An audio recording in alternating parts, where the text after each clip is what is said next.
Hostels కొత్త open చేసినాం. Open చేస్తే పిల్లలు మా హాస్టల్ నుంచి మీ హాస్టల్కి వస్తుండ్రు, మీరు ఫీజులు తగ్గించిండ్రు అని చెప్తున్నారు. మేము 5000 ఫీజులు తీసుకుంటున్నాం. అసోసియేషన్ వాళ్ళు మేము చెప్పినట్టు వినాలి, మేము మా పర్మిషన్ లేని హాస్టల్స్ పెట్టొద్దు, అది ఇది అని చెప్తున్నారు. అదొకటి.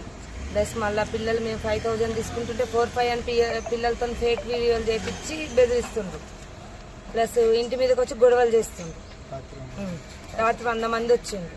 ఎవరు వాళ్ళు? 100 మంది వచ్చి శ్రీనివాసు ప్లస్ అసోసియేషన్ వాళ్ళు, పాండు, శ్రీనివాసు, ఇంకా వాళ్ళ రిలేటివ్స్ ఇక్కడ హాస్టల్ పెట్టుకున్నారు. శ్రీనివాస్ రిలేటివ్స్ ఒక 6-7 మెంబర్స్ ఫ్యామిలీస్.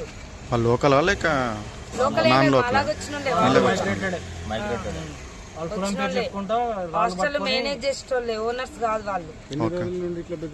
1 మంత్ నుండి అటో ఇటో అక్టోబర్ 10 నుంచి డైలీ ఇదే లొల్లి, ఇదే గోల. అంటే బెదిరించడం అంటే ఏం చెప్తున్నారు, ఏం చేయమంటారు? హాస్టల్ మధ్యలో ఓపెన్ చేయొద్దు, పిల్లల్ని రావద్దు, బయటకు వస్తే కొడతాం, తిడతాం, పిల్లల్ని కొడతాం, మీ హాస్టల్లోకి జాయిన్ అయిన పిల్లల్ని కూడా మేము కొడతాం. మా అసోసియేషన్ చెప్పినట్టు వినాలి, మధ్యలో హాస్టల్ ఓపెన్ చేయొద్దు. మేము ఎవరిని పిలుస్తలేం కదా, హాస్టల్స్ ఓపెన్ చేసినా గానీ వచ్చిన వాళ్ళే వస్తుండ్రు. మేము ఇవ్వలేదు కంప్లైంట్, మేము ఎప్పుడు ఇవ్వలే. ఇంక ఇష్యూ అయ్యిందేమోలే, అది ఇదని ఫీజులు అది ఇది అని అంటున్నారు. అంటే మేము ఫీజులు బరాబర్ 5000 తీసుకుంటున్నాం, కావాలంటే చూపిస్తాం, స్టూడెంట్స్ నుంచి అడగండి అని చెప్పినాం.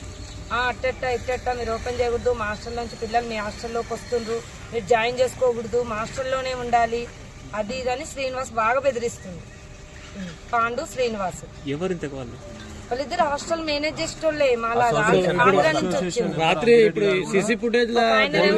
పెద్ద గ్రామ నందిగ్రామం అంట, నందిగ్రామ మేడం. రాత్రి ఎంత మంది వచ్చారు? రాత్రి 100 మంది వచ్చిండ్రు. వచ్చేయమన్నారు వాళ్ళు. గొడవకి ఏది పడితే అది మాట్లాడుతుండ్రు. హాస్టల్ తీసేయాలి, కొడతాం మిమ్మల్ని, అది ఇది అని బెదిరిస్తుండ్రు. పిచ్చి పిచ్చి మాటలని మాట్లాడుకుంటే ఎట్లా పడితే అట్లా బెదిరిస్తుండ్రు. కంప్లైంట్ చేశారా మీరు? కంప్లైంట్ చేశారా? ఈ రోజు ఇచ్చాం, కంప్లైంట్ ఇచ్చాం. ఏమన్నారు? 1 మంత్ నుంచి టార్చర్, మెంటల్ టార్చర్ చేస్తుండ్రు. ఒక రోజు ఒకళ్ళు, ఇంకొక రోజు ఒకళ్ళు ఫోన్లు చేస్తుండ్రు. ఫీజు తక్కువ అంటారు, అదంటారు, ఇదంటే వచ్చి చూసుకోవాలి కదా. ఫీజు తక్కువ అయితే కంప్లైంట్ చేశారు కదా, పిఎస్ ఏమైనా చెప్పారా? ఈ రోజే ఇచ్చాం. ఏమన్నారు? చూస్తామంటున్నారు. అయితే ఈరోజు సాయంత్రం కల్లా మెసేజ్ ఇస్తుంది. మీతో ఏమన్నా